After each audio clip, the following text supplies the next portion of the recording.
قبل ما نبدأ الفيلم نصلي على النبي، ولو عجبك الملخص يا ريت تسيب لنا لايك وتعليق، وشكرا لكل متابعيني على دعمهم ليا.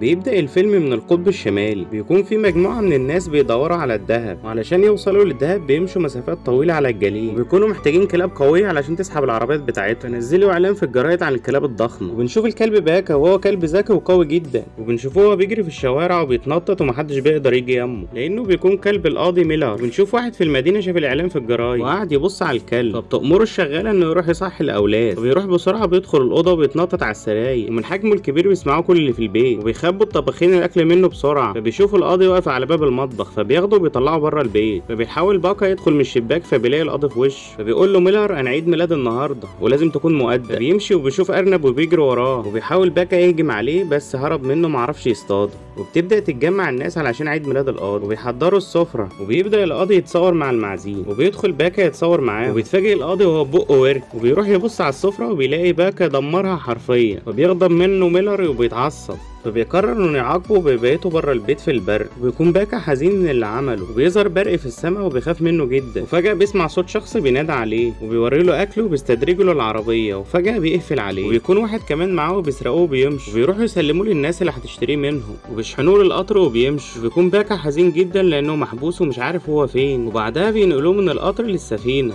فبيحاول باكا يهرب منهم، فبيضربوا الحارس وبيوقعه على الارض، ولما بيفوق بيلاقي نفسه مربوط وقدامه شوية مية، فبيحاول باكا بكل قوته انه يقطع الحبل، وفعلا بيقطعه لانه قوي، وبيكون فاكر ان هو كده هرب منهم، بس بيتفاجئ ان هو في وسط البحر، وبعدها السفينه بتوصل للقطب الشمالي، فبيستغرب باكا المكان اللي هو فيه، وهو ماشي رجله بتيجي على التل، وبيكون خايف يمشي عليه، فبيخبط باكا في واحد وهو ماشي، وبيوقع الآلة الموسيقيه بتاعته على الارض، وبيكون اسمه جون، فبيشوفها باكا وبياخدها ببق، وبيبص على جون وبيديها له، فبيشكر باكا وبيودعه، وبياخدوا الراجل اللي شاريه وبيحطه مع مجموعه من الكلاب علشان يعرضهم للبيع. وبيجي بيرو اللي شغال في البريد وبيكون محتاج كلب يشتريه، وبيشوف باكا وبيعجبه جدا، بيقرر انه ياخده لانه كلب كبير، وبياخده معاه وبيعرفه على فرانسوا ومراته، وبعدها بياخده وبيعرفه على الكلاب اللي هيشتغل معاها، وبيكون قائد الكلاب اسمه سبيتس، وما بيحبش اي كلب يكون احسن منه، ويقعد يشرح لهم بيرو على الطريق اللي هيمشوا فيه على اساس انهم فاهمين يعني، وبيبداوا رحلتهم، وباكا بيكون خايف وكل شويه بيقع على وشه علشان مش واخد على التل، وهو في طريقه بيشوف ارنب وبيجري عليه، فبيشد العربيه معاه وبيقع كلك في التل، وبيروح بيرو بسرعه عليه علشان يعرفه غلطه، وبيبدا يفهموا انهم لازم يكونوا مع بعض، وما ينفعش حد يطلع بره مسار الطريق اللي ماشيين فيه،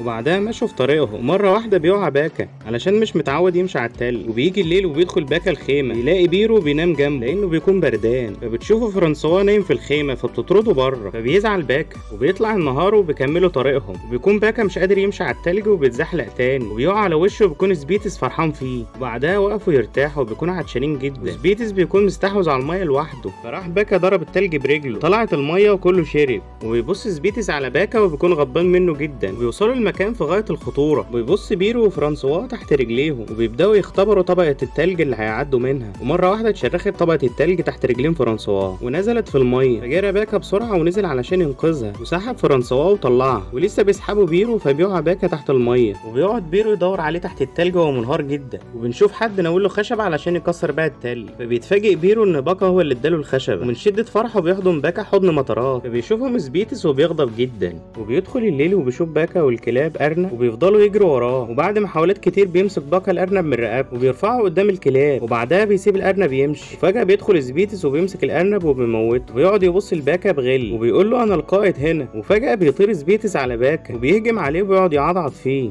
وبيقع باكا على الارض، فبيفضلوا الكلاب يشجعوه علشان يقوم تاني، فبيغضب سبيتس من الكلاب، وفعلا بيقوم وبيشوف ديب عملاق قدامه، فبيجمع باكا قوته وبيجيب سبيتس من قفاه، بيرفعه من رقبته وبينزله على الارض بكل قوه، ويحط رجله على رقبته، وفي الاخر بيستسلم سبيتس، وبيطلع النهار وبيقعد بيرو يدور على سبيتس بس مش بيلاقيه، وبيكون عايز يمشي، وبيبص وبيلاقي باكا واقف مكان سبيتس، بيتكلم بيرو معاه وبيقول له ده مش مكانك، بس باكا ما بيرضاش يتحرك من مكانه، وبيقول له ارجع ورا انت مش القائد، بس ما بيسمعش كلامه، فبيسحبوه بيرو وفرانسوا وبيرجعوه غصب عنه، وبيروحوا ياخدوا كلب تاني بقاله فتره طويله معاهم، وبيحاول بيرو معاه عشان يكون القائد بس مش بيرضى، وبعد محاولات كتير ما بيكونش قدامه غير باكا، وبينادى عليه وبيعلقوه في العربيه، وبيكون هو القائد على المجموعه اللي معاه، ويقول لهم باكا استعدوا، وبيجري باقصى سرعه، وبيكون بيرو فرحان بيه وبيشجعه، وهم في طريقهم بيشوف باكا الجليد بينهار وهينزل عليهم، فبيأمروا بيرو انه يبعد عنه بسرعه، فبيحاول باكا يبعد عنه، وفجأة بيشوف الذئب العملاق واقف فوق الكهف، وبيعرف ان هو ده المكان اللي هيدخل فيه، وبيكسر الطريق بسرعة وبيدخل في الكهف، وبينقذهم باكا من الانهيار الجليدي وبعد ما وقع قلبهم، وبيبعدهم عن الخطر وبيطلعوا في امان وسلام، وبيوصلوا للمدينة وبيكونوا أول مرة ييجوا قبل ميعادهم، ومن قوة باكا وسرعته بيوقعهم كلك في التل، وبيسلموا الجوابات لأصحابها، وبيكون جون في نفس القرية وبيكتب جواب لمراته علشان عيد ميلاد ابنه اللي مات، وبيكون حزين جدا ومنهار على وفاة ابنه، وتاني يوم بيقوم من النوم متأخر، فبيجري بسرعة علشان يلحق ساعي البريد، فبيشوفوا باكا بعد ما طلعوا، وبيقف مرة واحدة هو والكلاب اللي معاه، فبيقع بيرو من على العربية، فبيروح جون بسرعة يسلمهم الجواب، بس ما بيرضوش يستلموه منه، وبيقول له بيرو احنا خلصنا ومش هنستلموا جوابات من حد، فبياخد باكا منه الجواب وبيسلمه لفرانسوا، فغصب عنها بتاخد منه الجواب علشان هو القائد ومن غيره مش هيقدروا يمشوا، فبيروح جون لباكا وبيشكره على اللي عمله علشانه، وبعد 10 ايام بيرجعوا تاني للقرية بالجوابات، فبيلاقي بيرو جواب ليه، وبيشوفه وبيتفاجئ ان الشركة فصلته، وبيروح لباكا وبيودعه وهو حزين من جواه، وبيقول له خلي بالك على نفسك وعلى المجموعة اللي معاه، وبيجي هال وبيشتري باكا ومجموعة الكلاب اللي معاه، وبيربطهم في عربيته علشان يسحبوها، بس بيكون الحمل تقيل عليهم، وبيحاول باكا هو الكلاب اللي معاه انهم يسحبوها بس ما بيقدروش، فبيأمر المساعد بتاعه انه يضربه، وبيظهر جون وبيمنعه انه يضربه، وبينظف العربية من التلج اللي جواها، وبيقول لهال لو رايح تدور على الدهب مش هينفع دلوقتي، ولازم تستنى في دخول الربيع لما التلج يسيح، ولو مشيت دلوقتي هيكون في خطر عليك، بس هال مش بيهتم بكلامه وبياخد العربية بتاعته وبيمشي، وبعد شوية الكلاب بتتعب وبيكونوا مش قادرين يمشوا، وبينزلوا يزقوا العربية مع الكلاب، بيتعصب هال وبيقعد يضرب فيهم، وبعدها بيشوف جون التلج وهو بيسيح، فبيقرر انه يروح يلحقهم، وبيكون هال خلاص هيموت باك، وفي اخر لحظة بيجي جون وبيمنعه، وبيزعق معاه وبيزقه وبيوقعه على الارض، وبيقطع الحبل وبياخد باكا معاه علشان بيكون ميت من التعب، وبيصمم هال يكمل طريقه، وبيفوق باكا بعد ما نام فترة طويلة، وبيقعد جون يتكلم معاه وبيحكي له عن حياته، وبيقول له انا جيت هنا علشان انسى ابني اللي مات، فبيشوفه باكا وبيشرب خمرة، فبيوقع الكوباية من قدامه وبيكسرها، بياخد الازازة وبيرميها، وبيطلع النهار وبيوري الباكا خريطة، وبيعرفه على المكان اللي هو عايز يروح عنده، لان ابنه قبل ما يموت كان بيروح المكان ده، وبيقول له لازم نطلع الرحلة دي سوا، وبيحضر جون المركب وبيركب فيه، وبينط باكا بس كان هيوقع جون، وبيشوف السمك حواليه وبيكون سعيد جدا بالرحلة، وبيفرح باكا لما بيلاقي الطيور حواليه، وبيكون مذهول من المنظر الجميل ده،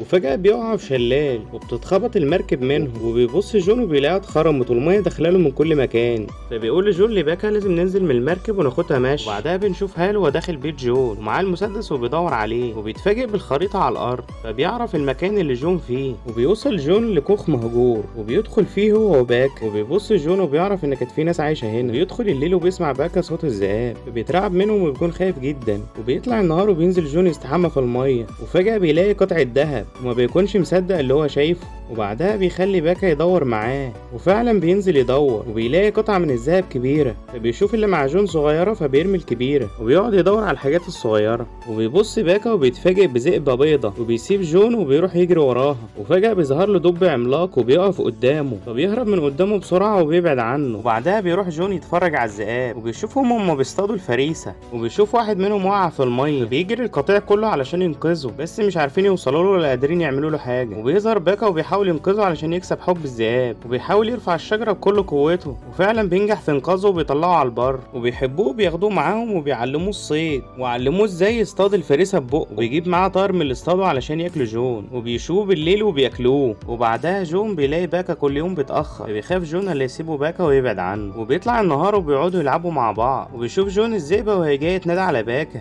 فبيسيب جون وبيروح يمشي معاها، وبيروح جون وراهم، وبيشوف باكا مع عيلته الجديدة اللي هيعيش معاهم طول حياته، وبيطمن عليه وبيسيبه وبيمشي، وبيدخل الليل على جون، ويتفاجئ بهال بيضرب النار عليه، وبتقع لمبة الجاز من ايد جون، وبيطلع بره الكوخ وبيمسك في هال، وبيفضلوا يضربوا في بعض لغاية لما هال بيضرب طلقة من مسدسه وبتيجي في بطن جون، بيسأله على الدهب فطلعوا له جون من جيبه، وبيظهر باكا في اخر لحظة وبيهجم على هال، وبيجي علشان يضربه، فبيجمع باكا كل قوته وبيزقه في الكوخ، وبتمسك النار فيه وبيموت هال، وبيلحق باكا جوابات جون قبل ما تولع، وبيحضن باكا وبيموت، وبيفضل باكا زعلان على جون، وبتاخده الذئبة معاه وبيتجوزوا، وبيخلفوا كلاب صغيرة، وبيكون باكا القائد بتاع قطيع الذئاب، وبيعيش معاهم في سعادة، وبيلاقي الدب قدامه، فبيهجم عليه باكا وبيخوفه وبيمشي.